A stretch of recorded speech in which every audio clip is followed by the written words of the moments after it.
नमस्ते सभी को। सब लोग कैसे हैं? आई होप बहुत अच्छे होंगे। इग्नू एमए हिंदी साहित्य का जो पीवाईक्यू देखेंगे दोस्तों, दिसंबर 2025 में जो आपका पेपर लगा था MSD 02, इसका कोड रहेगा आधुनिक हिंदी काव्य। तो मैं एक्सप्लेनेशन के साथ में आपको चीज़ें समझाऊंगा। 3 घंटे का आपका पेपर होता है, 100 नंबर का ये क्वेश्चन पेपर आएगा। पास होने के लिए 35 नंबर चाहिए, ठीक है। तो यहाँ पर आधुनिक हिंदी काव्य का मतलब क्या है? देखो, 1850 ईस्वी से लेके वर्तमान तक हिंदी साहित्य के अंदर जो कविताएं, जिन रचनाओं की हम बात करेंगे वो आपकी किताब में दी गई हैं, ठीक है। तो इसमें अपन छायावाद के बारे में पढ़ते हैं, है ना, समकालीन कविताओं के बारे में पढ़ते हैं, भारतेंदु हरिश्चंद्र जी की कविताएं के बारे में, है ना, द्विवेदी युग की कविताओं के बारे में हम पढ़ते हैं, राइट। तो चलो स्टार्ट करते भाई। पहला सवाल, और पहला सवाल दोस्तों कंपलसरी होता है, ये आपको करना ही करना है, ठीक है। और बाकी बचे हुए सवालों में आप टोटल 4 क्वेश्चन कर सकते हो, यानी कि 5 टोटल करने, अपने क्वेश्चन 5 करने। और पहला सवाल क्या भाई? निम्नलिखित अवतरणों में से किन्हीं 3 की सप्रसंग व्याख्या कीजिए। यानी कि टोटल यहाँ पर दोस्तों, जैसे कि अपन देखें कि 5 कविताएं हैं, है ना, तो 5 में से आप कोई 3 है सेलेक्ट करके उनकी सप्रसंगी व्याख्या कर दो। यानी कि संदर्भ लिख दो, प्रसंग लिख दो और व्याख्या लिख दो, ठीक है। तो बेस्ट सेलेक्ट करना अपने को, है ना, जो भी आपको अच्छे से आती है। तो सबसे पहले दोस्तों कविता आई थी दिसंबर वाले पेपर में 2025 में। पहली कविता, जनता पर जादू चला राज्य के समाज का, लोक नारियों के लिए रानियां आदर्श हुई, धर्म का बढ़ावा धोखे से भरा हुआ, लोहा धर्म पर सभ्यता के नाम पर, खून की नदी बही, आंख मूंद कर जनता ने डुबकियाँ ली। यहाँ पर दोस्तों मैं आपको समझाना चाहता हूँ कि जो लाइनें हैं वो राज्य ने अपनी रखवाली की।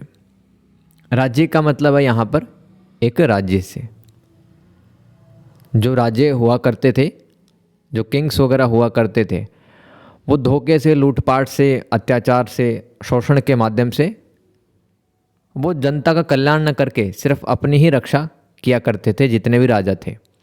तो यह पंक्तियाँ सूर्यकांत त्रिपाठी निराला जी की जो कविता है, राज्य ने अपने रखवाली की। राजा सिर्फ अपनी ही सोचा करते थे, उनको जनता के कल्याण से कोई लेना देना खास था नहीं, है ना। तो लिख दो कि जो पंक्तियाँ हैं ऊपर दी गई, ये सूर्यकांत त्रिपाठी निराला की कविता राज्य ने अपनी रखवाली की, इस कविता से ली गई है। और दोस्तों वीडियो में आगे बढ़ने से पहले आप मोबाइल की स्क्रीन है रोटेट कर लेना और ईयरफोन लगा के अपने को सुनना है शांत सी जगह में, है ना। तो दोस्तों जैसे ही आपको कविता देखो पूरी याद नहीं होती तो अपन कीवर्ड्स याद रख सकते हैं। अगर आपको किसी भी कविता में लगता है कि यहाँ पर जो राजा है या राज्य है उसकी चर्चा की जा रही है और राजा जनता का भला न करके सिर्फ अपनी सुरक्षा पर वो ध्यान दे रहा है, तो आप समझ जाना कि सूर्यकांत त्रिपाठी निराला जी की कविता है राज्य ने अपनी रखवाली की। जो राजाओं के धोखे, जनता के अंधानुकरण, यानी कि राजा धर्म के नाम पर उनका शोषण किया करता था, बता देता था कि जो धर्म की किताबें हैं उनके अंदर ये लिखा गया है कि मैं देवी स्वरूप, यानी कि देवी देवताओं की मुझ पे कृपा है, मैं आपके लिए जो भी डिसीज़न लूँगा वो सबसे बेस्ट लूँगा और आपको मुझे अंधे की तरफ फॉलो करना है।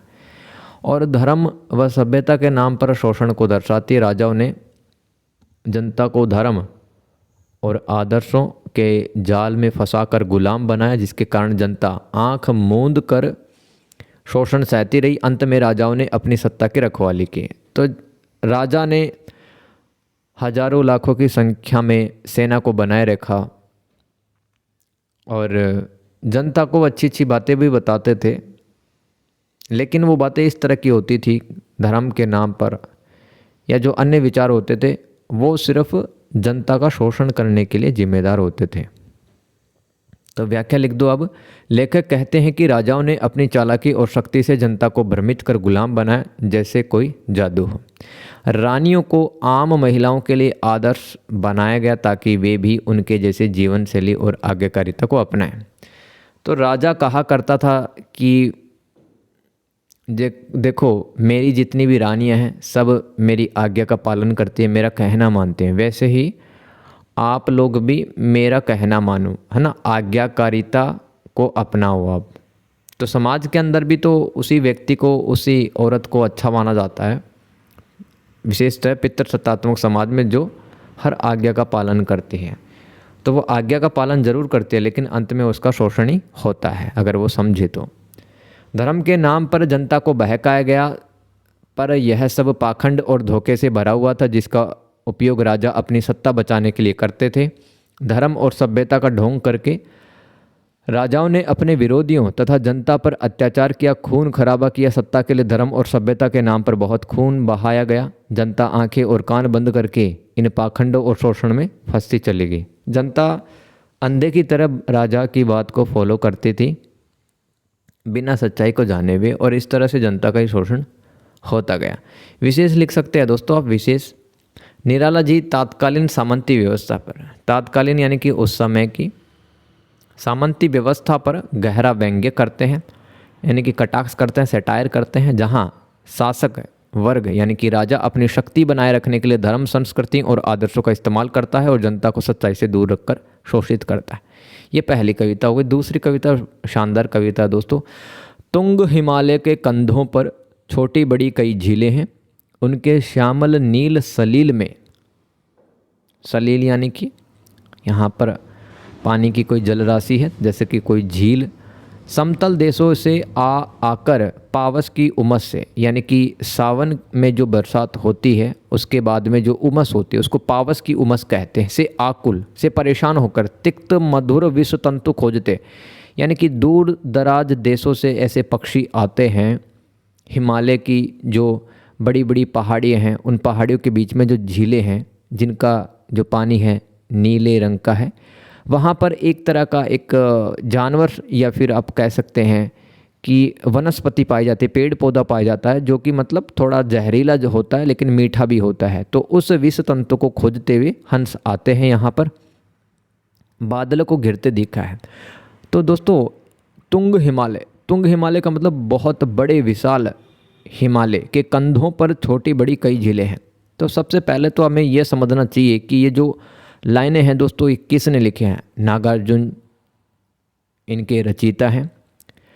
तो बादलों को घिरते देखा है, ये कविता का नाम है और इस कविता से ली गई है लाइनें, जो हिमालय के प्राकृतिक सौंदर्य, उनकी झीलों में तैरते हंसों और मानसून के आगमन का सजीव चित्रण करती हैं। जहां हंस मैदानी इलाकों की उमस से बच करके तिक्त मधुर तत्वों, शायद कोई जल कुंभी या विशेष जलीय वनस्पति हो सकता है। जल कुंभी मतलब जो जल में डूबा रहता है, की तलाश में आते हैं और कवि इन दृश्यों को देखकर मंत्रमुग्ध हो जाते हैं। तो हिमालय में जिस तरह से पक्षी आते हैं, वहाँ की जो प्राकृतिक सुंदरता है, वही नागार्जुन जी अपने इन लाइनों के माध्यम से व्यक्त कर रहे हैं। व्याख्या देख लो दोस्तों। कवि हिमालय की ऊंचाइयों पर स्थित अनेक छोटी बड़ी झीलों का वर्णन कर रहे हैं। उन झीलों के गहरे नीले पानी में मैदानी इलाकों से बारिश की गर्मी और उमस से परेशान होकर हंस ऐसे जलीय पौधे, ये जलीय पौधे हैं, देखो इस लाइन का मतलब तिक्त मधुर विश्व तंतु, ये एक प्रकार का पौधा है ना, थोड़ा सा जहरीला भी है लेकिन खाने में थोड़ा सा मीठा लगता है। इसकी तलाश में आते हैं हंस, जो उन्हें राहत देते हैं और पोषण देते हैं। यह प्रकृति की अद्भुत प्रक्रिया है। कवि ने इन झीलों में हंसों को तैरते हुए और बादलों को घिरते हुए देखा, जो हिमालय के शांत और रहस्यमय वातावरण का प्रतीक है। व्याख्या लिख दो अब। यह कविता नागार्जुन के यथार्थवादी और प्रकृति प्रेमी दृष्टिकोण को दर्शाती है, जहाँ पर वे हिमालय की सुंदरता और जीव जंतु की गतिविधियों को अपनी आंखों से देखकर कविता में ढालते हैं। ये विशेष होगा ना, व्याख्या नहीं लिखी है यहाँ पर, विशेष लिख सकते हैं आप, है ना। तो हिमालय की सुंदरता का बखान कर रहे हैं, जीव जंतु की गतिविधि हैं, उन्हीं को अपने कविता में ढाल दिया है। तो ये जो लाइनें थी, ये नागार्जुन जी की कविता बादलों को घिरते देखा है से ली गई हैं। ठीक है, तो इस तरह से अपने को समझना है, लिखना है, बड़ा आसान है ना, लेकिन आपको थोड़ा सा मेहनत करनी पड़ेगी। आपको आइडेंटिफाई ज़रूर करना पड़ेगा ये कविता, इसके कवि कौन है और किस कविता से ली गई है, ये अपने को समझना ज़रूरी है, तभी तो नंबर मिलेगा भाई। अर्थ तो थोड़ा ठीक है, आप दिमाग लगा के लिख दोगे। तो जितना ज़्यादा प्रैक्टिस कर सकते हो दोस्तों, करें आप। और इससे पहले दोस्तों मैंने जून 2025 में जो पेपर लगा था उसको भी सोल्व करवा दिया, तो उसका भी वीडियो देख लेना, है ना। तो PYQ देखने से क्या दो फायदे हैं, एक तो कुछ सवाल रिपीट भी हो जाते हैं और हमें पेपर का नेचर समझ में आ जाता है कि किस तरह से पेपर आते हैं और आपको लिखना कैसे होता है वहाँ पर। एक और शानदार कविता दोस्तों आपके सामने। एक पीली शाम, पतझड़ का जरा अटका हुआ पत्ता शांत, मेरी भावनाओं में तुम्हारा मुख कमल, कृश मलान हारा सा। कृश यहाँ पे कमज़ोर है, कमज़ोर, मलान यानी कि मैला, हारा सा मतलब निराश हुआ चेहरा। फिर कोष्ठक में लिखा हुआ कि मैं हूँ वह मौन दर्पण में तुम्हारे कहीं। दोस्तों यहाँ पर प्रतीकों का इस्तेमाल किया गया है और रूपक अलंकार का भी प्रयोग किया गया है। रूपक अलंकार मुख कमल इस शब्द में यूज किया गया है कि आपका जो चेहरा है वो कमल की तरह है ना। तो यहाँ पर जो कवि हैं दोस्तों अपनी पत्नी के बारे में बता रहे हैं, है ना। शमशेर बहादुर सिंह जी कवि हैं, अपनी पत्नी, इनकी पत्नी को शादी के बाद में 6 साल बाद में TB हो जाती है, ट्यूबरक्लोसिस, यक्ष्मा भी बोलते हैं इस बीमारी को हिंदी के अंदर। तो वो बताते हैं एक पीली शाम। यहाँ पर दोस्तों पीली शाम का मतलब है कि देखो जैसे ढलता हुआ जो सूरज होता ना, वो पीली शाम को छोड़ जाता अपने साथ में। पतझड़ का जरा अटका हुआ पत्ता शांत, मतलब वातावरण बिल्कुल शांत है, पतझड़ का एक पत्ता अटका हुआ है, यानी कि दोस्तों उनकी जो पत्नी है, धर्म पत्नी है, उनकी वाइफ है, वो जीवन के अंतिम क्षणों में है, कभी भी उनकी डेथ हो सकती है।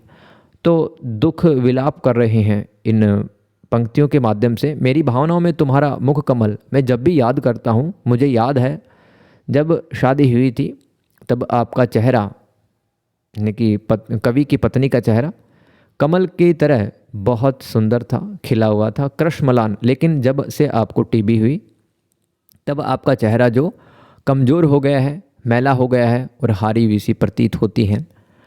फिर कवि दोस्तों प्रशंसनात्मक, मतलब ये जो प्रश्नात्मक शैली में लिखते हैं कोष्ठक में कि मैं वह मौन दर्पण में तुम्हारे कहीं, यानी कि मैं यहीं पर हूँ, मेरी उपस्थिति आपके पास ही है और आपके मौन में उनकी पत्नी है दोस्तों, वो शांत रहती है। अब बीमारी में हर कोई व्यक्ति है, वो चंचल तो नहीं रहता, तो मैं यहीं पर हूँ, उनके पति कह रहे हैं, और आपके मौन में मेरा सिर्फ प्रतिबिंब बचा हुआ है। तो प्रस्तुत पंक्तियाँ एक पहले शाम कविता से ली गई हैं। एक पहले शाम इस कविता का नाम है, जिसके कवि शमशेर बहादुर सिंह जी हैं। इस कविता का रचना काल 1953, मतलब कवि ने ये कविता का नाम क्या है, एक पहले शाम, 1953 में लिखी। और फिर 1959 में कुछ कविताएं यह काव्य संग्रह था, इसमें प्रकाशित हुई है और उनकी पत्नी धर्मावती के जीवन के अंतिम चरणों पर आधारित ये कविता है। प्रसंग लिख दो। कई नए बिंबों की सहायता से सृजनात्मक सत्य को अभिव्यंजित करने का प्रयास करते हैं कवि। शाम में सूर्यास्त के समय सूर्य अतल में गिरता है। अतल मतलब ऐसी गहराई जिसको आप माप नहीं सकते हैं। जब सूरज ढलता है, सनसेट होता है, तो वो क्षितिज की रेखा से भी नीचे चला जाता है, ठीक है, अतल में गिरता है। जैसे कि समुद्र की जो गहराई होती है, अतल में गिरने से पूर्व की भी एक अवस्था होती है जहाँ गिरने और नहीं गिरने दोनों के बीच की स्थिति होती है। तो यहाँ पे प्रसंग में ये सब आप लिख सकते हो कि सूरज ढल रहा है, पूरा नहीं ढला है, उस परिस्थिति की यहाँ पे चर्चा कर रहे हैं। व्याख्या देख लो। जो शाम पीलापन लिए हुए है, यहाँ पर जो कवि हैं दोस्तों, है ना, कवि का नाम क्या है, शमशेर बहादुर सिंह, है ना। उन्होंने पीलापन एक शब्द यूज किया है। इस शब्द का प्रयोग निरसता के लिए किया गया है। निरसा यानी कि कोई जान नहीं बची, बेजान है, क्योंकि उनकी पत्नी को TB या यक्ष्मा बोल सकते हो हिंदी के अंदर बीमारी है। पत्नी का जीवन रूपी पेड़ अब अंतिम समय में है, बस कुछ पत्ते अटके हुए हैं। अर्थात मृत्यु की तरफ उनकी पत्नी बढ़ रही थी, जिनका नाम धर्मावती था। शांत वातावरण है, पत्नी का चेहरा कभी कमल की तरह खिला रहता था, ये खिला रहता था, है ना, ये लिख लेना। लेकिन अब चेहरा कमज़ोर है, मैला और हारा हुआ सा प्रतीत हो रहा है। कवि प्रश्नात्मक शैली का प्रयोग करके कह रहे हैं कि अब मैं तुम्हारे मौन रूपी दर्पण में मात्र प्रतिबिंब या परछाई बन के रह गया हूँ। आगे चलते हैं दोस्तों। चौथी कविता है पहले ही क्वेश्चन में। बेहतर है कि जब कोई बात करो तब हंसो, ताकि किसी बात का कोई मतलब ना रहे, और ऐसे मौक़ों पर हंसो जो कि अनिवार्य हो, जैसे गरीब पर किसी ताकतवर की मार, जहाँ कोई कुछ नहीं कर सकता उस गरीब के सिवाय, और वह भी अक्सर हंसता है। देखो ये थोड़े लाइनें याद करने की कोशिश करो कि यहाँ पर कटाक्ष करने की कोशिशें की जा रही हैं, है ना, इनडायरेक्ट वे में। बेहतर है कि जब कोई बात करो तब हंसो, ताकि किसी बात का कोई मतलब ना रहे। यानी कि दोस्तों, मान लो किसी देश में सरकार या फिर नेता हैं ऐसे हैं जो कि पापी टाइप के हैं, शासक वर्ग है बहुत अत्याचार, निरंकुश शासक है, जनता पर शोषण करता है, तो भी दोस्तों वो कितना भी कुछ करे, आपसे प्रश्न सवाल जवाब पूछे, आपको हंस करके उत्तर देना है। आपको किसी प्रकार का कोई वहाँ पर विचार अपना नहीं रखना है, क्योंकि इससे क्या हो सकता है, आपको सज़ा मिल सकती है। आप बस हंस करके जवाब दे दो। अगर आपसे कुछ पूछा जाता है तो आप इस देश में जैसे क्या महसूस करो, कैसे महसूस कर रहे हो, सरकार कैसी है, राजा कैसे हैं, तो इस तरह की बातें हैं यहाँ पर। देखो संदर्भ और प्रसंग देखते हैं। ये जो पंक्तियाँ हैं रघुवीर सहाय की कविता हंसो हंसो जल्दी हंसो, ये कविता का नाम है, हंसो हंसो जल्दी हंसो। कविता किसने लिखी है दोस्त? रघुवीर सहाय। जो व्यंग्यात्मक रूप से सत्ता और समाज में व्यक्ति की लाचारी और व्यवस्था को दर्शाते, यानी कि आम आदमी बेबस है, लाचार है, गरीब आदमी बोलता नहीं है, सरकारों के खिलाफ प्रदर्शन धरना नहीं करता है, जहाँ हंसना एक अनिवार्य प्रतिक्रिया बन जाती है। गरीब आदमी से कुछ भी पूछा जाता है तो वे सिर्फ हंसता है, ठीक है, उसके अलावा उसके पास कोई जवाब नहीं है।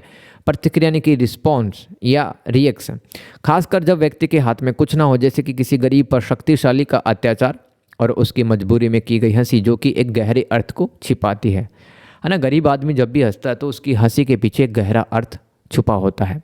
अब व्याख्या लिख दो। ये पंक्तियाँ हमें बताती है कि जब आप सामाजिक या राजनीतिक स्थिति पर बात करते हैं तो तुरंत हंसने लगो।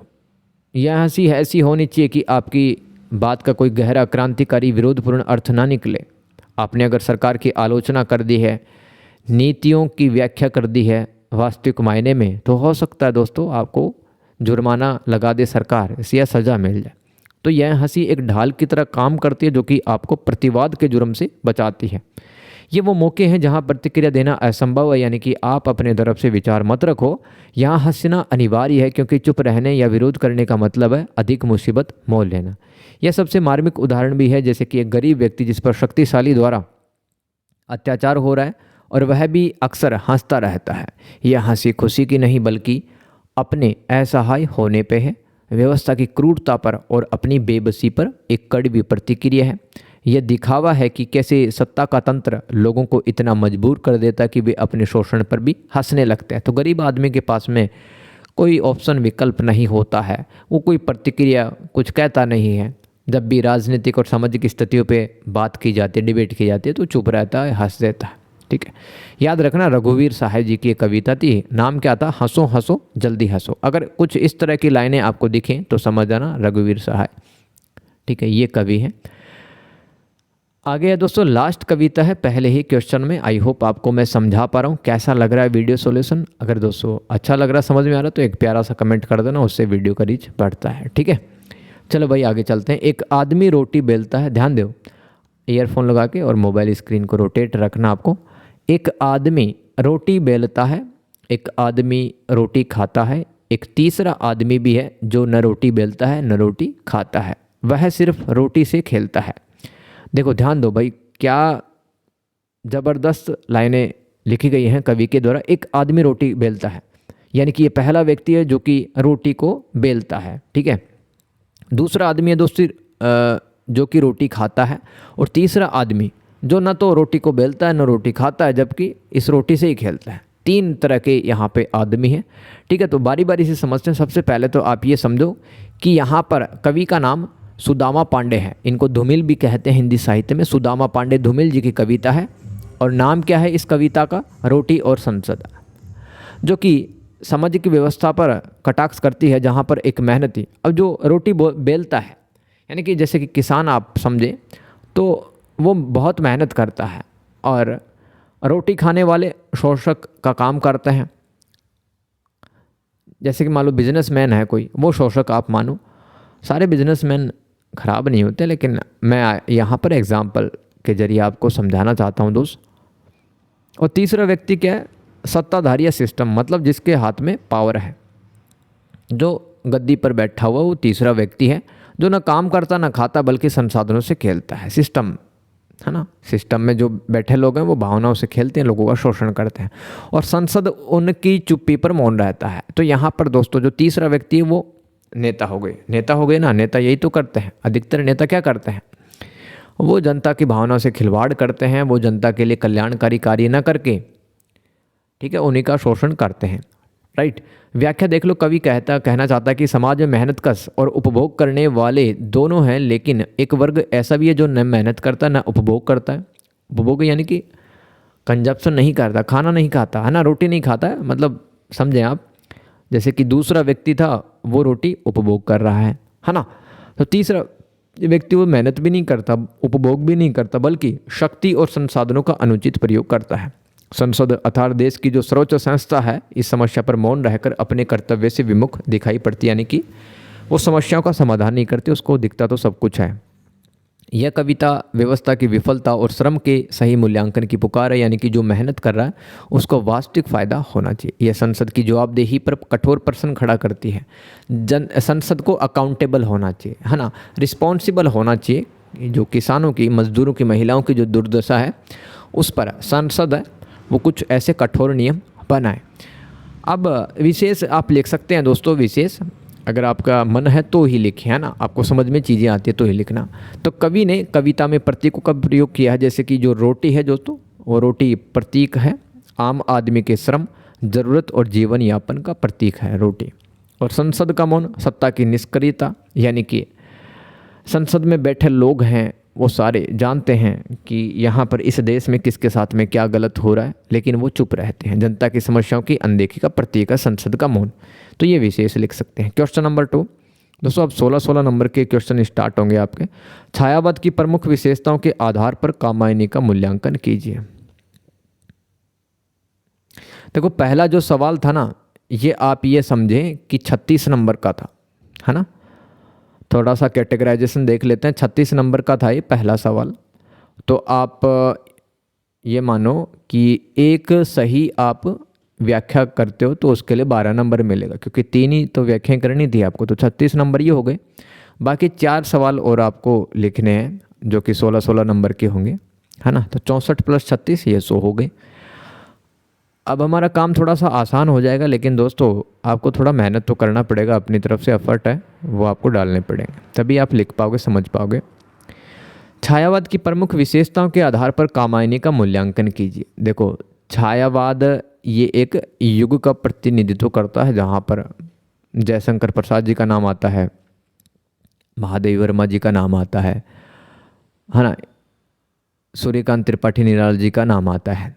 छायावाद की विशेषता क्या रही दोस्तों? इस टाइम पर लिखने वाले जो कवि थे वो रहस्यवादी कविताएं, कल्पनाओं में खोए रहते थे, है ना, सामाजिक यथार्थता से लेकिन दूर रहते थे, दार्शनिकता काफ़ी ज़्यादा होती थी उनकी कविताओं में। तो ये छायावाद की कुछ विशेषताएं हैं और ये कामायनी में भी मिलती हैं। तो कामायनी का हमें क्या करना है? मूल्यांकन करना है। तो कामायनी किसके द्वारा लिखी गई? कामायनी किसके द्वारा लिखी गई दोस्तों? बोलो, कामायनी किसके द्वारा लिखी गई? मेरे को कमेंट करके आंसर बताओ आप।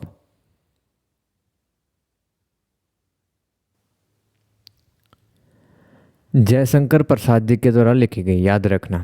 तो कामायनी छायावाद की सभी प्रमुख विशेषताओं जैसे कि व्यक्तिगत भावना, प्रकृति चित्रण, रहस्यवाद, प्रतीकात्मकता, लाक्षणिकता। हिंदी साहित्य में लाक्षणिकता क्या होती है बताओ?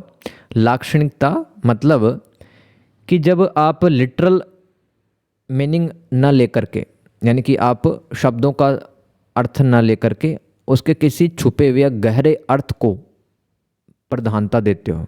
जैसे कि मैं आपको कहूँ कि पेट के अंदर आग लग रही है, तो वास्तव में आग थोड़ी लग रही है, भूख लग रही है ना। तो भाई शब्दों पे मत जाओ, उसका कोई छुपा हुआ अर्थ है उस पे जाना, वो हिंदी साहित्य में लाक्षणिकता कहलाती है। और प्रतीकात्मकता यानी कि प्रतीकों का प्रयोग, जैसे कि दोस्तों मैं आपको बताऊं, प्रतीक यानी कि काले बादल। काले बादल जैसे कि दुखों का हमें बताता है कि भाई दुख है जीवन के अंदर, राइट। तो ये प्रतीक हो गए।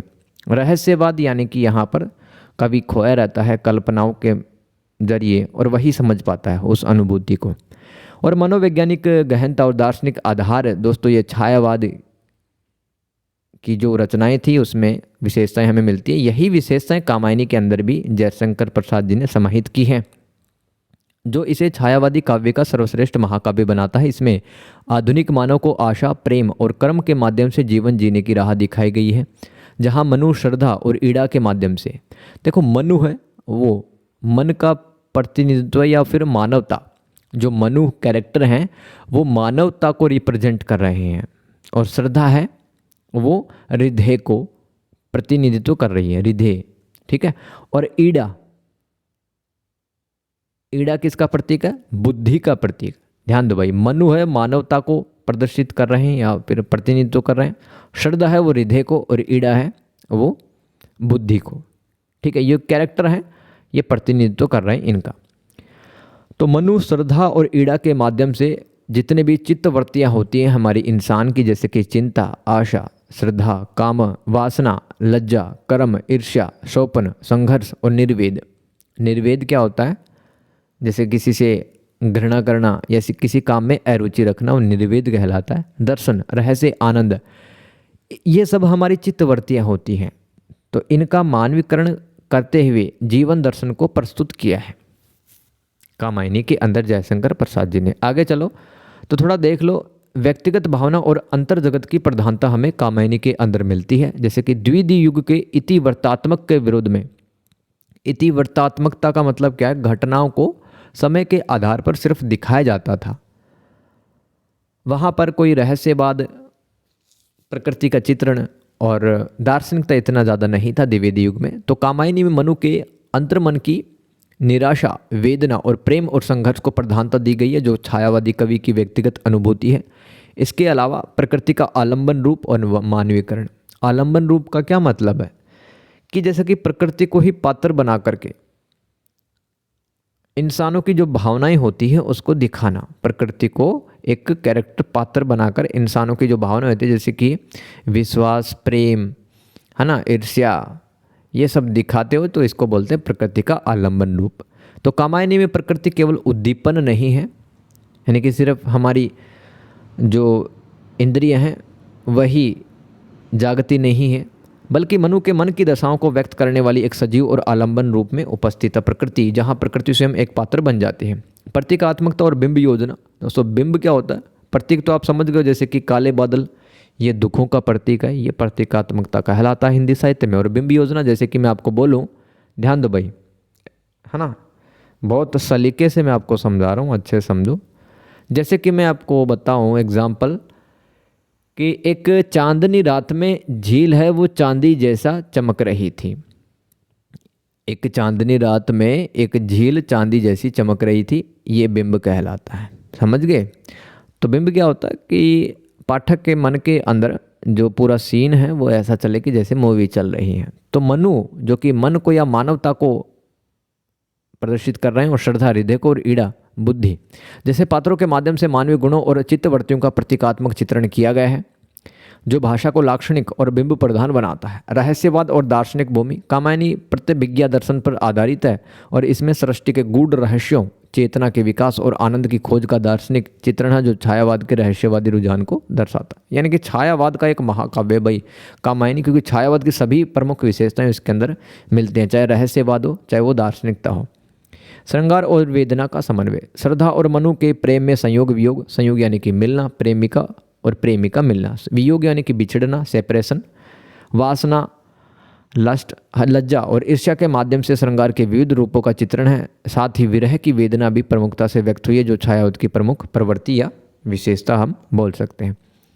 आगे है मानवतावादी दृष्टिकोण और जीवन दर्शन। कामायनी का मुख्य उद्देश्य बौद्धिकता और भौतिकता के अतिरेक से पीड़ित मानव को, अतिरेक क्या होता है? एक लिमिट से ज़्यादा कोई अगर चीज़ मिल जाए, जैसे कि पैसा ही पैसा हो, ठीक है, तो पैसे में भी स्वाद नहीं आएगा फिर। तो आजकल ज़्यादा से ज़्यादा जो मटेरियल चीज़ें हैं, जैसे कि मोबाइल हो, लैपटॉप हो, अच्छे कपड़े, अच्छे घर हो मेरा, अच्छी बाइक हो मेरे पास, ये भौतिकता के अतिरेक से इंसान है ना दुखी हो जाता है एक दिन। तो उसको सच्चा आनंद कब मिल पाएगा? जब वो प्रेम, कर्तव्य और समन्वय का मार्ग अपनाएगा वो जीवन का सच्चा सुख प्राप्त करेगा। कुल मिलाकर के दोस्तों, जब हृदय और बुद्धि, जो आपका दिल कहता है और बुद्धि कहती है, उन दोनों के बीच में अगर समन्वय होगा, यानी कि इड़ा और श्रद्धा, ये पात्र बताए थे ना, तो ये जो पात्र हैं वो हृदय और बुद्धि को रिप्रेजेंट कर रहे हैं। जब हृदय और बुद्धि का में बीच में संतुलन होगा, जो आपका दिल बोल रहा है वही आपकी बुद्धि बोले, तो ही आप जीवन को अच्छे से जी पाएंगे आनंद के साथ में। क्वेश्चन नंबर 3 दोस्तों, राम की शक्ति पूजा के ऐतिहासिक संदर्भ पर प्रकाश डालते हुए इस कविता के संवेदनात्मक उद्देश्य को स्पष्ट कीजिए। 16 नंबर का राम की शक्ति पूजा दोस्तों 1936 में लिखी गई थी, राम की शक्ति पूजा।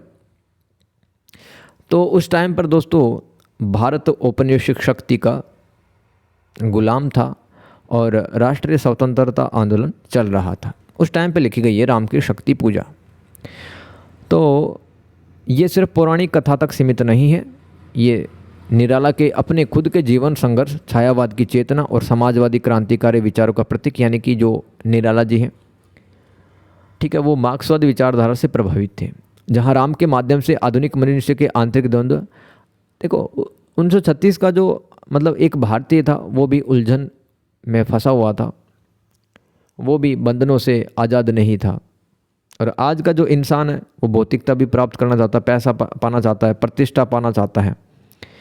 कई बार जीवन के अंदर इनर कन्फ्लिक्ट हो जाते हैं, द्वंद्व हो जाते हैं और इंसान की हार भी होती है। तो पराजय से जूझते हुए आत्मविश्वास जगाने और नैतिक विजय प्राप्त करने का संदेश है वो हमें कवि दे रहे हैं राम की शक्ति पूजा से। राम भी दोस्तों जब रावण से लड़ते रहते हैं तो एक टाइम ऐसा आता है कि राम की सेना को काफ़ी नुकसान पहुंचता है और राम है वो एक बार तो सोच लेते हैं कि इस युद्ध में मेरी हार हो जाएगी, निराश हो जाते हैं। तब दोस्तों कवि कह रहे हैं कि राम ने भी जिस तरह से शक्ति की साधना की, आप भी है ना शक्ति की साधना करो, शक्ति अर्जित करो, क्योंकि शक्ति होगी तब आप विषम परिस्थितियों के अंदर भी अपने जीवन के अंदर जीत जाओगे। तो देखो यहाँ पर जो वाल्मीकि तुलसी के पौराणिक राम से भिन्न संघर्षरत और मनोवैज्ञानिक राम को प्रस्तुत करता है। तो तुलसी के राम थे या वाल्मीकि जी के राम थे, उससे थोड़ा अलग आज का जो इंसान है ना उसके अंदर भी तो आंतरिक द्वंद्व चलते रहते, तो उसी राम को प्रस्तुत किया गया है। ऐतिहासिकता के पहलू देख लो, पौराणिक आधार और मौलिकता यानी कि नयापन। कविता तुलसीदास और वाल्मीकि रामायण के लंका युद्ध के प्रसंग को लेती, यानी कि जिस तरह से राम है दोस्तों रावण की विशाल सेना को देखते हैं और थोड़ा डाउट में हो जाते हैं, राम खुद को थोड़ा कमज़ोर महसूस करते हैं, संशयग्रस्त हो जाते हैं जैसा कवि बताते हैं। तो यहाँ पर उनका पराजित मन हो जाता है कि हार है वो हो जाएगी हमारी। इंसान भी कभी कभार ऐसे सोचता है दोस्तों, कोई बड़ी ऐसी चीज़ आती है जहाँ पर संघर्ष करने से हम बचते हैं तो हम पहले से ही अपनी हार तय कर लेते हैं कि मेरी तो हार निश्चित है, मैं क्यों संघर्ष करूँ इसमें। ठीक है, आधुनिक मनुष्य का संघर्ष। यह कविता आधुनिक व्यक्ति के आंतरिक भय, निराशा और संशय से जूझने का प्रतीक। राम का यह संघर्ष उनके व्यक्तिगत जीवन के संघर्ष हों, जैसे कि व्यक्तिगत पीड़ा से भी जुड़ता है, जिससे कि सार्वभौमिक मानव संघर्ष बन जाता है कि एक इंसान आज के टाइम पे आर्थिक कठिनाई से भी जूझ रहा है और खुद की प्रॉब्लम्स भी उसको होती हैं, उससे जूझ रहा है। इसके अलावा राम की शक्ति पूजा में छायावाद की भावुकता, प्रकृति के मानवीकरण यानी कि प्रकृति के जो तत्व होते हैं जैसे कि पेड़ पौधे, फूल, मिट्टी, इनको इंसानों का रूप दे देना वो मानवीकरण कहलाएगा। और मनोवैज्ञानिक गहराई मिलती है जो उसे उस दौर की साहित्यिक चेतना को दर्शाता है। इसके अलावा कुछ व्याख्याएं इसे भारतीय स्वतंत्रता संग्राम और श्रमिक वर्ग के संघर्ष से जोड़ती, जिस तरह से ब्रिटिश शासक के विरुद्ध जनशक्ति धीरे धीरे शक्ति जगाती और विजय प्राप्त करती है, उसी तरह कविता भी जनता की शक्ति और नैतिक विजय का संदेश देती है। तो भारत की जनता भी दोस्तों अंग्रेजों से एक बार हार मान लेती है, उनके मन में भी डाउट आता है कि जीत होगी हार होगी, अंग्रेज कभी बाहर छोड़ के जाएंगे कि नहीं जाएंगे। लेकिन फिर भी जनता ने शक्ति की साधना की, शक्ति इकट्ठा की और यूनाइट होकर लड़े और अंग्रेजों को यहाँ से जाना पड़ा, जो नैतिकता के विजय की हमें बात सिखलाती है। शक्ति पूजा का नया अर्थ यह केवल देवी की पूजा नहीं बल्कि स्वयं के भीतर की जो शक्ति होती है उसको जगाने का कवि हैं वो बात करते हैं हमारे अंदर जैसे कि आत्मबल, नैतिक दृढ़ता और आत्मविश्वास, इसको अपन जगाएं जिससे हमारी आंतरिक शक्ति बढ़ेगी, जो राम को आंतरिक ऊर्जा प्रदान करती है और उन्हें विजय बनाते हैं। मुख्य संवेदनात्मक उद्देश्य देखो, इस सवाल के अंदर दो हिस्से थे। एक तो राम की शक्ति पूजा का ऐतिहासिक संदर्भ बताना था और एक इस कविता का संवेदनात्मक उद्देश्य बताना था। ऐतिहासिक संदर्भ बता दिया है, संवेदनात्मक उद्देश्य अपन देख लेते हैं। बस ऐसी मिलती जुलती लाइनें हैं। देखो ये कविता राम के पराजय बोध यानी कि अपनी हार को स्वीकार एक बार कर लेते हैं, संशय और आंतरिक द्वंद्व को दर्शाती है जो हर व्यक्ति के जीवन में आने वाले संघर्षों का प्रतीक है। यह निराशा के क्षणों में भी आशा और दृढ़ता बनाए रखने का संदेश भी देती है कि जीवन के अंदर अगर आपको लगे कि सब कुछ खत्म हो रहा है, टूट रही हूँ मैं, तो भी एक उम्मीद की किरण है वो रखनी चाहिए। शक्ति पूजा का अर्थ बाहरी युद्ध नहीं, आपको किसी से युद्ध नहीं लड़ना, बल्कि अपने भीतर जो आत्मबल, कॉन्फिडेंस है, नैतिकता है, उसको जगाना है। और कवि खुद भी कहते हैं कि जब व्यक्ति अपने भीतर के राम को जगाता है तभी बुराइयों को जीत पाता है या अपने आप लक्ष्य वो प्राप्त कर पाता है। इसके अलावा निराला ने इस कविता के माध्यम से तत्कालीन राष्ट्रीय गुलामी से मुक्ति की चिंता व्यक्त की है। राम के माध्यम से उन्होंने भारतीयों को संगठित होकर अन्याय के खिलाफ लड़ने और विजय प्राप्त करने की प्रेरणा दी है। जिस तरह से राम ने शक्ति की साधना की, उनको भी डाउट हो गया था कि मैं जीतूंगा या हारूंगा। डाउट में दोस्तों इंसान है, निराश हो जाते हैं, लेकिन अंत में वो जीत जाते हैं राम। इसी तरह से भारतीय जनता को मोटिवेट करने की कोशिश की है कवि ने। राम का शक्ति पूजन अहंकार के त्याग और लघुता बोध, हीनता की भावना से मुक्ति का प्रतीक है जो मनुष्य को नैतिक दृढ़ता और आत्मविश्वास देती है। यह कविता धर्म और अधर्म के बीच सनातन यानी कि निरंतर जो चला रहा है उसे सनातन कहते हैं, संघर्ष को दर्शाती है और अंततः सत्य और न्याय की विजय होती है। यह आपको याद रखना, जीवन के अंदर झूठ बोलने से कितना भी काम बन जाए आपका, लेकिन जब सच की बात होगी तब आप पीछे हट जाएंगे, तब आपकी हार होगी। इसलिए हमेशा सच पे और आपको न्याय करना है, लोगों के साथ में, खुद के साथ में, भले ही रास्ता कितना भी कठिन ना हो।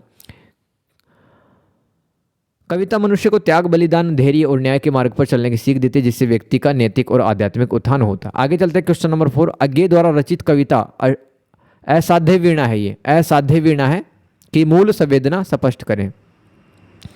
देखो अज्ञेय की कविता असाध्य वीणा की मूल संवेदना, असाध्य का मतलब जिसको साधा नहीं जा सके। यहाँ पर दोस्तों जो अज्ञेय कवि थे उन्होंने जापान की एक कहानी थी जिसके अंदर एक जो राजा था वो एक पेड़ की लकड़ी से एक वीणा बनाता है। वीणा मतलब एक जो म्यूजिकल इंस्ट्रूमेंट होता है जिससे स्वर और ध्वनियाँ निकलती हैं, लय ताल के माध्यम से जनता फिर मनोरंजन प्राप्त करती है। तो लेकिन उस वीणा को कोई मतलब स्वर दे नहीं सका, कोई बजा नहीं सका उस वीणा को, लेकिन अंत में एक व्यक्ति होता है प्रेमवद नाम का, वो उसको बजा देता है। क्यों? क्योंकि उसने अपना अहंकार त्याग दिया था, उसने मेहनत करी। यही है असाध्य वीणा। तो इसकी मूल संवेदना यानी कि जो मूल अर्थ है इसका आत्म विसर्जन, साधना और परम सत्ता से एकाकार होने की प्रक्रिया है। आत्म विसर्जन यानी कि मैं को त्याग देना, अहंकार को त्याग देना।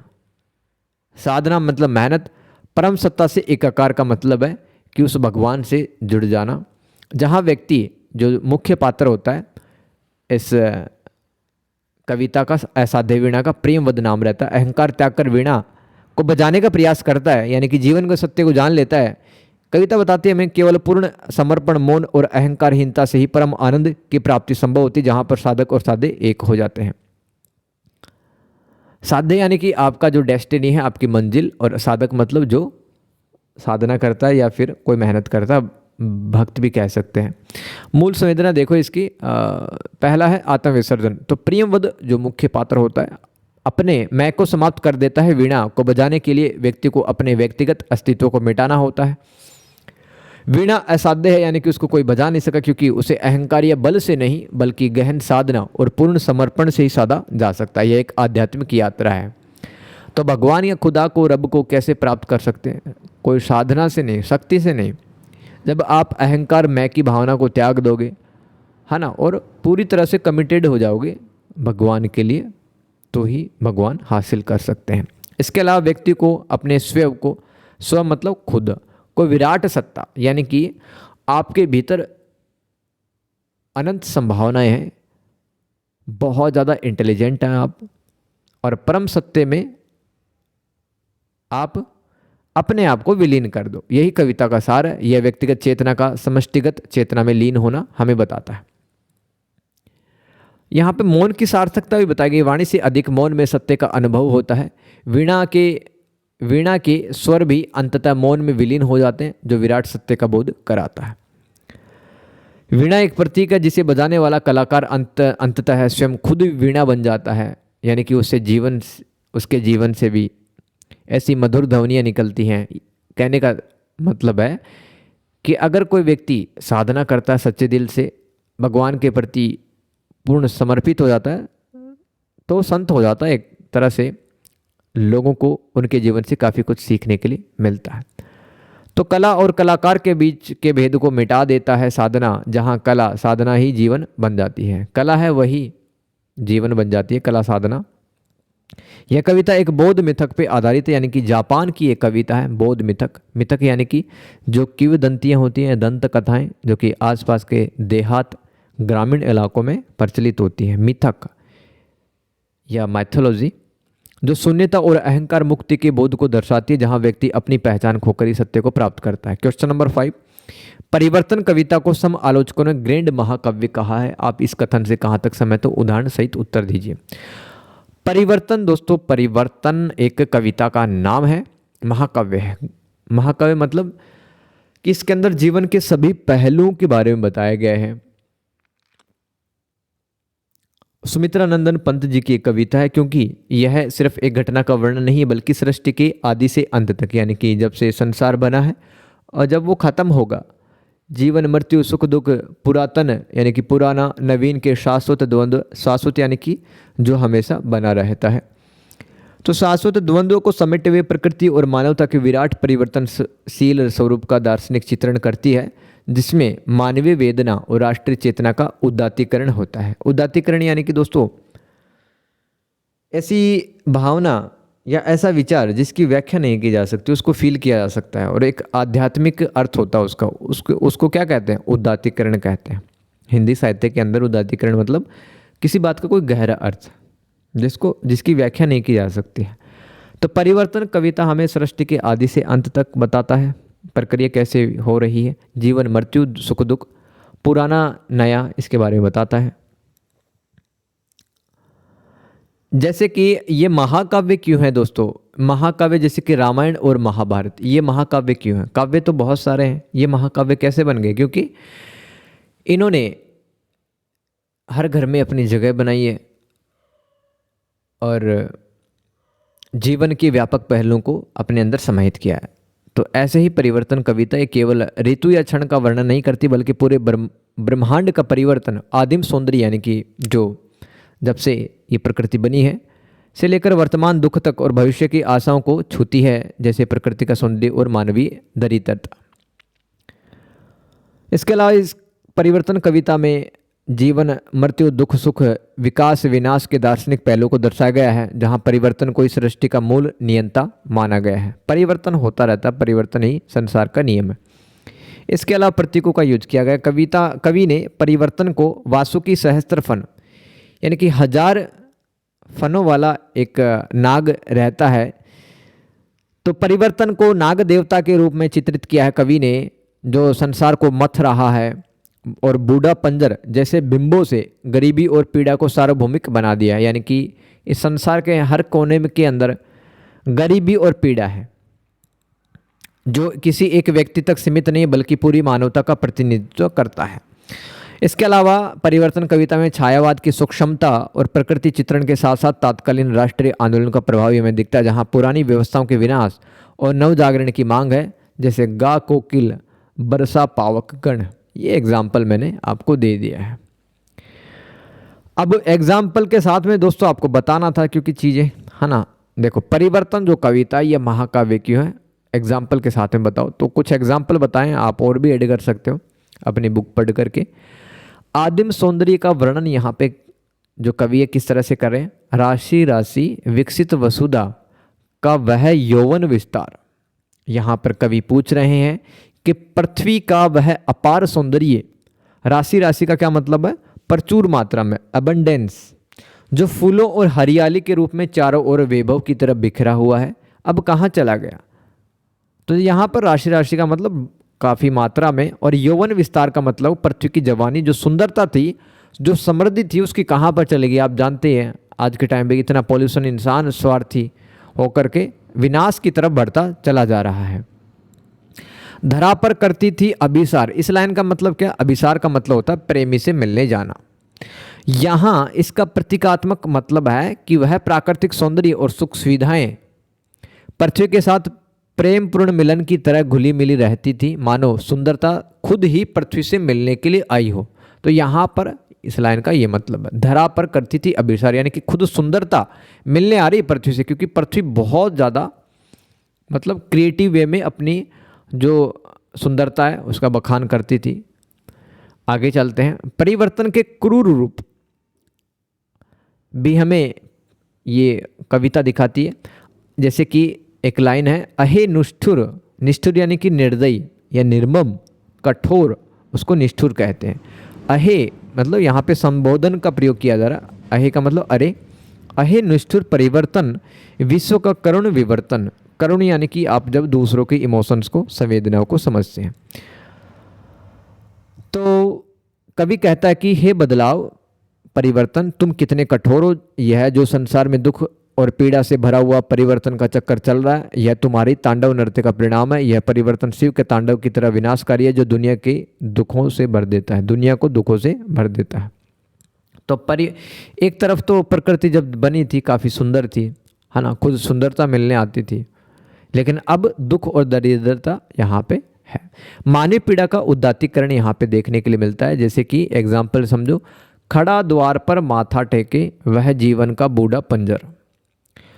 तो यहाँ पर दरवाजे पर सिर झुकाए खड़ा वह जीवन का बूढ़ा ढांचा। यह किसी एक वर्ग का व्यक्ति का यहाँ पे नहीं बताया जा रहा, बल्कि जितने भी पृथ्वी पर जितने इंसान हैं जो शोषित और दुखी हैं, उनको क्या बताया जा रहा है, बूढ़ा पंजर उन लोगों को कहा जा रहा है जिनका एक्सप्लॉयटेशन होता है, शोषण होता है। तो इस तरह से मानवीय पीड़ा को भी ये कविता बताती है, इसलिए महाकाव्य है, क्योंकि ये हर पहलू को, हर डायमेंशन को कवर करती है। विनाश और नवजागरण के बारे में बताता है। अहे वासुकी सहस्त्रफन, सहस्त्र मतलब 1000, छोड़ रहे हैं जगत के विक्षत वक्ष स्थल पर। इसका मतलब क्या, पंत जी कहना चाहते हैं कि समय एक ऐसे भयानक नाग की तरह है जिसके पैरों की आहट हमें नहीं सुनाई देती। प्रतिपल है हम मृत्यु की तरफ बढ़ रहे हैं, हमें पता चलता नहीं है, लेकिन वह पूरी दुनिया को अपनी विनाशकारी चाल से घायल करता रहता है समय। यह कविता संसार की नश्वरता, यानी कि संसार एक दिन खत्म हो जाएगा, लेकिन हम मानते हैं कि सब कुछ ऐसे ही स्मूथली चलता रहेगा। तो मृत्यु के हम लगातार करीब होते चले जा रहे हैं, और समय की क्रूरता को भी पंत जी ने बताया है। समझ गए? ऐसे ही लिखना है दोस्त, ऐसे लिखोगे तो नंबर अच्छे आएंगे, है ना। आप कहते हो नंबर देते नहीं है इग्नू वाले, तो ऐसा लिखो, थोड़ा इम्प्रेसिव प्रभाव जमाने की कोशिश करो। मेहनत लगती है ना, टाइम खपाना पड़ेगा इसके अंदर, एक दिन का काम नहीं होता। अब जब ज़्यादा से ज़्यादा क्वेश्चन को लिखने की कोशिश करोगे तो ये आर्ट डेवलप होती है ना। क्वेश्चन नंबर 6, मुक्ति बोध की कविताएं अपने युग की बड़ी बुराइयों पर तीखा प्रहार करती है, तर्क के साथ उत्तर दो। तो गजानन माधव मुक्ति बोध इनका पूरा नाम था, गजानन माधव मुक्ति बोध। इनकी कविताएं अपने युग की बड़ी बुराइयों पर प्रहार करती है, जैसे कि वर्ग भेद और शोषण पे प्रहार करती हैं कविताएं मुक्ति बोध जी की।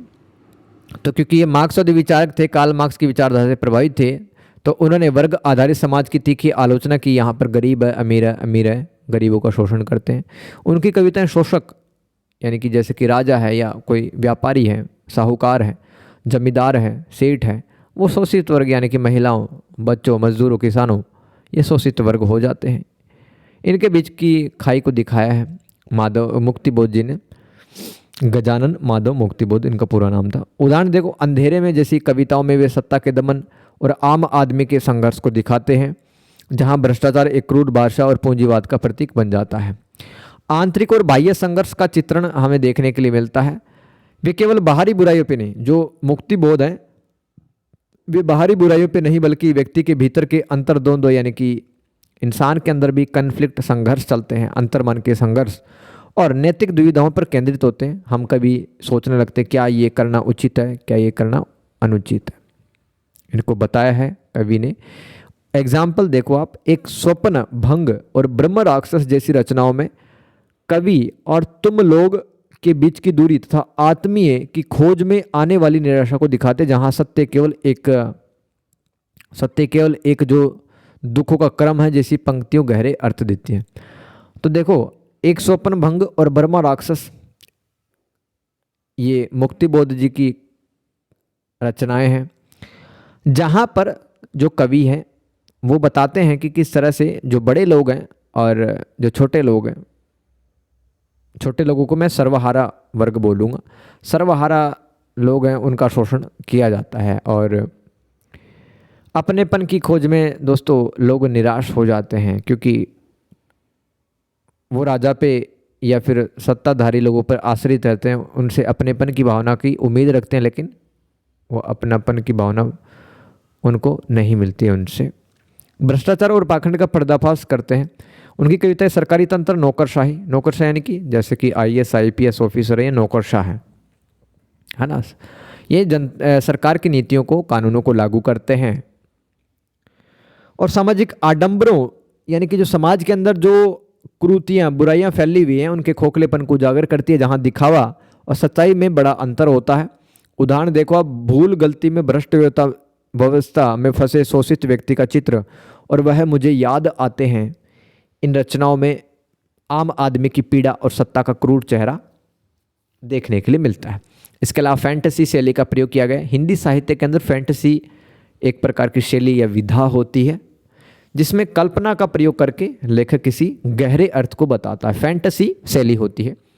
तो मुक्तिबोध ने फैंटेसी का प्रयोग यथार्थ की जटिलताओं यानी कि जो समाज की वास्तविकताएं हैं उनको बताया है, को प्रतीकात्मक रूप से प्रस्तुत किया, जिसे पाठक को गहराई से सोचने पर मजबूर होना पड़े। एग्जाम्पल देखो आप, भ्रष्टाचार को क्रूर बादशाह और जटिल सरकारी संगठन को सर्पिल सीढ़ी के रूप में दिखाया है कवि ने, जिससे आम आदमी अपनी बात कहने से हतोत्साहित होता है, अपनी बात नहीं कहता, वो शोषण को झेलता रहता है। इसके अलावा क्रांति और चेतना का आह्वान किया है। वे सिर्फ बुराइयों को नहीं दिखाते बल्कि उनसे मुक्ति और बेहतर वर्ग विहीन समाज की स्थापना की चेतना जगाते हैं, जो उनके जीवन दर्शन का हिस्सा है। वर्ग विहीन यानी कि समाज के अंदर जब कोई वर्ग नहीं होगा कि अमीरों का वर्ग, गरीबों का वर्ग, तो समाज के अंदर किसी का शोषण, किसी का अत्याचार नहीं होगा। एग्जाम्पल देखो, जन जन का चेहरा एक, ये कविता है। इस कविता में शोषितों की एकजुटता और क्रांति के स्वर तथा सबको पता है में आम आदमी की आवाज़ को बुलंद किया गया है। तो जन जन का चेहरा, क्रांति के स्वर, सबको पता है, ये कविताओं के माध्यम से आम आदमी है वो सत्ताधारी लोगों के खिलाफ एकजुट हो जाता है, क्रांति करता है। क्वेश्चन नंबर 7, रघुवीर सहाय मूलतः स्वाधीन चेतना के कवि हैं, सोधान स्पष्ट कीजिए। स्वाधीन चेतना का मतलब क्या होता है कि कवि कहते हैं कि इच्छा शक्ति के आधार पर आपको कर्म करके अपनी नियति को आप बदल सकते हैं। ये नहीं कि आप सिर्फ भाग्यवाद के भरोसे पर बने रहें। तो सवाल को याद करो वापस से, क्या आया था? रघुवीर सहाय मूलतः स्वाधीन चेतना के कवि हैं। एग्जाम्पल के साथ में आपको इसको बताना है। तो सबसे पहला पॉइंट लिखा है मैंने, आत्मनिर्भरता और आत्मविश्वास। उनकी कविताएं, रघुवीर सहाय जी की कविताएं व्यक्ति को अपनी सीमित नियति से आगे बढ़कर, यानी कि इंसान को ऐसा नहीं सोचना चाहिए मेरे भाग्य में यही लिखा है, मैं ऐसी होंगी, मेरा भाग्य तो सही नहीं है, ये बातें बिल्कुल झूठी हैं। और आप अपनी इच्छा शक्ति पर विश्वास करके आगे बढ़ें, कर्म करें और अपना नया भाग्य बना सकते हैं। इस पर कवि का बहुत गहरा विश्वास था। एग्जाम्पल देखो, उनकी कविता में मनुष्य के सामर्थ्य और इच्छा शक्ति का वर्णन है कि कैसे वह ब्रह्मांड को बांध सकता है, जो मनुष्य की आंतरिक शक्ति और स्वतंत्रता का प्रतीक। इसके अलावा सत्ता और व्यवस्था की आलोचना की है। रघुवीर सहाय की कविताओं में सत्ता के शीर्ष पर बैठे लोगों और स्थापित व्यवस्थाओं के खोखलेपन पर तीखा प्रहार होता है। वे अधिनायक जैसी कविताओं में जनता के अंधे अनुसरण और सत्ता की क्रूरता को दर्शाते हैं कि राजा बोलता है मैं तो देवी स्वरूप मेरे अंदर है, यानी कि देवी देवताओं की विशेष कृपा है, तो मैं जो भी आपके लिए करूँगा वो सब सही होगा, तो इसी बात को आप फॉलो करो। तो इस तरह से वो फॉलो करते हैं। उदाहरण देखो, अधिनायक कविता में सत्तासीन लोगों के निरंकुश व्यवहार, जो गद्दी पर बैठे लोग राजा लोग हैं, वो निर्मम तरीके से और मनमाने ढंग से शासन करते हैं। और जनता की दयनीय स्थिति का मार्मिक चित्रण अधिनायक कविता में रघुवीर साहे ने बताया है, जो व्यक्ति को सत्ता के प्रति जागरूक होने और अपने स्वाधीन चेतना को जगाने के लिए प्रेरित करता है। इसके अलावा जनमानस की स्वाधीनता पर भी जोर दिया गया है। देश की आज़ादी के बावजूद जनमानस की पराधीनता को वे बड़ी शिद्दत से महसूस करते हैं कि देश तो आज़ाद हो गए लेकिन लोग अभी भी गुलाम हैं, व्यवस्थाओं के गुलाम हैं, सरकारों के गुलाम हैं, नियमों के गुलाम हैं और धर्म के गुलाम हैं। उनकी कविता जन चेतना को जगाकर एक विकल्प संसार रचने की बात करती है। एग्जाम्पल देखो आप, स्वाधीन व्यक्ति कविता में वो कहते हैं रघुवीर साहे कि देश स्वतंत्र पर जनता की चेतना अभी भी गुलाम है, लोग अपने बारे में खुद डिसीजन ले नहीं पाते हैं, उनकी जो कॉन्शियसनेस है, चेतना अभी भी खोई हुई है। और इस अज्ञान और अचेतनता से मुक्ति पाने के लिए व्यक्ति को स्वयं जागरूक होना होगा। संघर्ष और जिजीविषा, जिजीविषा यानी कि जीवन जीने की इच्छा। उनकी कविता में निराशा नहीं बल्कि हर विपरीत परिस्थिति में लड़ने और हर चुनौती का सामना करने की जिजीविषा है। वे जनता को अपने विवेक से सोचने और प्रतिरोध करने के लिए प्रेरित करते हैं। प्रतिरोध यानी कि विरोध करना सत्ता का। एग्जाम्पल, उनकी रचना में शोषित उत्पीड़ों का दर्द और उनके हक के लिए संघर्ष दिखता है, जिससे पाठक में लड़ने की इच्छा शक्ति जागृत होती है। क्वेश्चन नंबर 8 दोस्तों, धूमिल की कविताएं स्वातंत्र्योत्तर भारत में घटित प्रहसन की पटकथा है। आप इस कथन से कहाँ तक सहमत हैं? तर्क के साथ में आपको उत्तर देना है। तो दोस्तों 2 शब्द हैं इसके अंदर, एक तो स्वातंत्र्योत्तर यानी कि स्वतंत्रता के बाद में, और प्रहसन यह नाटक का ही एक रूप होता है, छोटा रूप होता है नाटक का, उसे प्रहसन कहते हैं, जहाँ पर उद्देश्य ये होता है दर्शकों का मनोरंजन करना। तो नाटक का छोटा रूप क्या कहलाता है? प्रहसन। तो धूमिल की जो कविताएं हैं ना, उनका उद्देश्य तो वैसे मनोरंजन करना है, लेकिन मनोरंजन के साथ साथ उन्होंने कटाक्ष किया है, व्यंग्य किया है सरकारों पर, और जनता को अपनी चेतना है, अपनी समझ विवेक जगाने की कोशिश की है धूमिल जी ने। तो धूमिल उस दौर के कवि हैं जब आज़ादी का उत्सव मोहभंग में बदल गया था, क्योंकि लोगों को लग रहा था जैसे आज़ाद होंगे तो सारी व्यवस्थाएं हमारे अनुकूल होंगी, कोई भी हमारा एक्सप्लॉयटेशन नहीं करेगा, सरकार हमारे लिए अच्छे कानून नीतियाँ बनाएगी, जन कल्याणकारी योजनाएं भी चलाएगी, लेकिन ऐसा नहीं हुआ। तो जनता का ध्यान हट गया, इसे मोहभंग कहा जा रहा है। धूमिल ने आज़ादी के बाद के भारतीय लोकतंत्र को एक ऐसी व्यवस्था के रूप में देखा जहां जनता केवल चुनाव के समय भेड़ बन जाती है, यानी कि जो भी कहा जाए उसको वोट दे के आ जाती है। उनकी कविताएं दर्शाती है किस तरह सत्ता की भूख ने राजनीति को सेवा से हटाकर स्वार्थ का जरिया बना दिया। अब जो भी राजनीति में आते हैं सिर्फ अपने हितों की पूर्ति करते हैं, ऐसा धूमिल जी कह रहे हैं। उनकी प्रसिद्ध रचना संसद से सड़क तक, यहाँ से दोस्तों व्याख्याएं भी आती हैं, ध्यान दो, 12-12 नंबर की आती है। संसद से सड़क तक, ये धूमिल जी की कविता है। इस प्रहसन को उजागर करती हैं कैसे संसद में जितने भी बैठे नेता लोग हैं वो जनता की भूख और समस्याओं से कटे हुए हैं। वह पूछते हैं कि ससुरी कविता को जंगल से जनता तक ढोने से क्या होगा। एक लाइन है उनकी, जब वह समाज की बुनियादी विसंगतियों को बदल नहीं पा रही। तो कविता जो लिखी जा रही है, अगर वो समाज की विकृतियों को पर प्रहार नहीं करती, समाज की बुराइयों को दूर नहीं कर पाती, तो क्या होगा इन कविताओं को पढ़ने से? जनता क्यों ढो रही है ऐसी कविताओं को? धूमिल की कविता में व्यंग्य केवल मनोरंजन नहीं बल्कि एक तीखा प्रहार है। वे मोचीराम जैसी कविताओं के माध्यम से सामाजिक और आर्थिक विषमताओं को बेनकाब करते हैं। उनके अनुसार भारतीय गणतंत्र का चेहरा चकत्तियों की थैली जैसा है, यानी कि चकत्ती की थैली दिखती तो अच्छी है, उम्मीद आप अच्छी कर सकते हैं, लेकिन परिणाम में कुछ हासिल नहीं होता है। आज़ादी के 20 साल बाद भी आम आदमी भूख, बेकारी, महंगाई से जूझ रहा है। धूमिल की इस स्थिति को एक ट्रेजेडी या एक हंसी मजाक के रूप में, प्रहसन के रूप में चित्रित करते हैं, जहां गोदाम अनाज से भरे हैं, लोग भूख से मर रहे हैं। ऐसा होता है ना।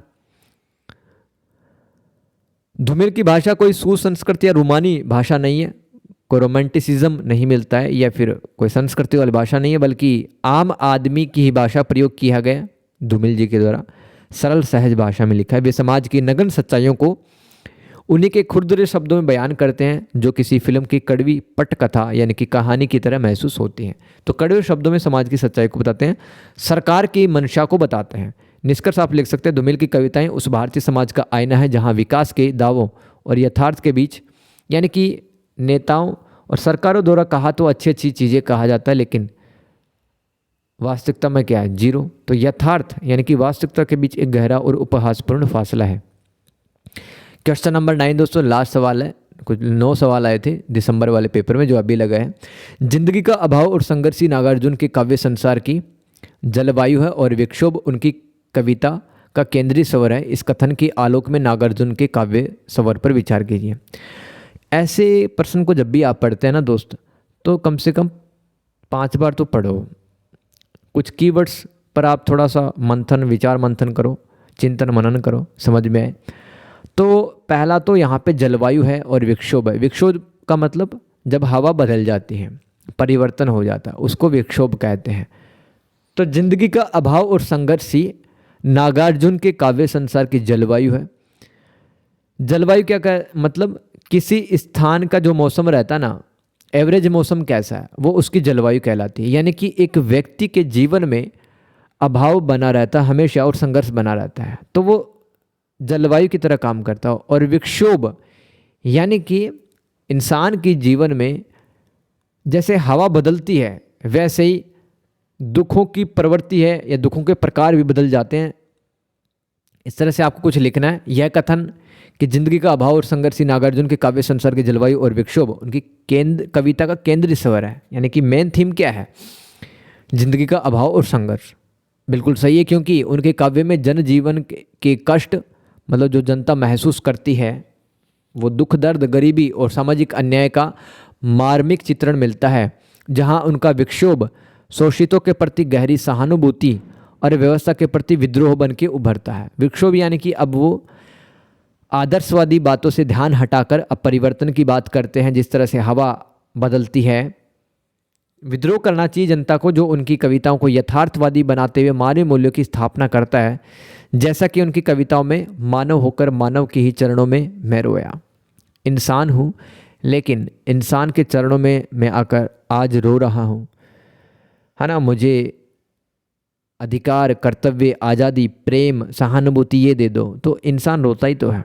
और एक एक दाने की खातिर 100 पापड़ बेले, ये उनकी कविताओं के नाम है। मानव होकर मानव के ही चरणों में मैं रोया और एक एक दाने की खातिर 100 पापड़ बेले, ये कविताएं हैं। इनके माध्यम से वो क्या बता रहे हैं, वो बता रहे हैं कि जो सत्ता में बैठे लोग हैं किस तरह से सामाजिक अन्याय, कष्ट, गरीबी को बढ़ावा दे रहे हैं। कथन का विश्लेषण देख लो। अभाव और संघर्ष की जलवायु का क्या मतलब। यहाँ पे नागार्जुन ने खुद गरीबी और अभाव को झेला था, तो कवि जिन परिस्थितियों में रहता है उन्हीं परिस्थितियों के हिसाब से अपनी रचनाओं में भी वो हूबहू दिखाने का प्रयास करता है, जिससे उनकी कविताओं में यह यथार्थ स्वाभाविक रूप से घुला हुआ है। जैसे दिन बागों में बीता, रात को पटरी पर मैं सोया। दुख और दरिद्रता फील हो रही है ना इस लाइनों को पढ़ के। मेरा दिन है वो बागों में बीता, लेकिन रात को मैं पटरी पे सोया। उन्होंने सर्वहारा वर्ग, देखो एक तो होता है बुर्जुआ वर्ग जिसमें पूंजीपति आते हैं, जिनके पास में उद्योग कारखाने होते हैं, बुर्जुआ वर्ग कहलाता है। एक होता है सर्वहारा वर्ग, वहाँ पे मजदूर किसान होते हैं। तो सर्वहारा वर्ग के जो लोग हैं उनके जीवन का अभाव और संघर्ष को अपनी कविताओं का केंद्र बनाया है नागार्जुन ने, जिससे उनके काव्य की पृष्ठभूमि बन जाती है। यही जलवायु है। जलवायु का मतलब यही तो है। उनकी कविताएं दिखावे और भावुकता से दूर जीवन के कड़वे सत्य को दिखाती हैं, जहां एक एक दाने के लिए एक इंसान संघर्ष करता है। विक्षोभ केंद्रीय स्वर है, यानी कि परिवर्तन होना जरूरी है। इस व्यवस्था के खिलाफ विद्रोह करना जरूरी है। यह विक्षोभ शोषक पूंजीवाद और सामंती व्यवस्था, धर्म के पाखंड और साम्राज्यवादी क्रूरता के खिलाफ होता है। उनका विक्षोभ केवल निराशा नहीं बल्कि सामाजिक परिवर्तन और न्याय की चेतना जगाने वाला होता है, जो पाठक को संस्कारित करता है। यह विक्षोभ आम आदमी की आवाज़ है, जो शोषितों के प्रति कवि की गहरी संवेदना और उनके दर्द को व्यक्त करता है, जिससे उनकी कविता जन जन से जुड़ जाती है। तो दोस्तों, विक्षोभ का मतलब एक परिवर्तन है कि जो सर्वहारा लोग हैं, मजदूर, किसान हैं, महिलाएं हैं, बच्चे हैं, तो इनको एक सीमा तक झेलना चाहिए और उसके बाद में दोस्तों व्यवस्थाओं के खिलाफ, करप्ट लोगों के खिलाफ, पूंजीपतियों के खिलाफ इनको मोर्चा खोल देना चाहिए और संगठित होकर लड़ना चाहिए। क्योंकि कार्ल मार्क्स ने भी कहा था कि हे दुनिया के मजदूरों, तुम्हारे पास खोने के लिए कुछ नहीं है लेकिन पाने के लिए पूरा जहां है, पूरी दुनिया है। तो ये दोस्तों हमारे 9 सवाल कंप्लीट होते हैं। आई होप आपको पसंद आए होंगे। कैसा लगा दोस्तों वीडियो सॉल्यूशन? और मेहनत पसंद आई है तो आपको फीडबैक ज़रूर देना कमेंट करके। टेलीग्राम ग्रुप ज्वाइन कर सकते हैं ऑफबिट स्टडी के नाम से, ऑफबिट स्टडी। और इंस्टाग्राम पे भी कनेक्ट हो सकते हैं आप, आईडी है IG अंकित RJ, IG अंकित RJ, ठीक है। तो थैंक यू सो मच, अपना ख्याल रखिए, मिलते हैं नेक्स्ट वीडियो में, तब तक के लिए गुड बाय।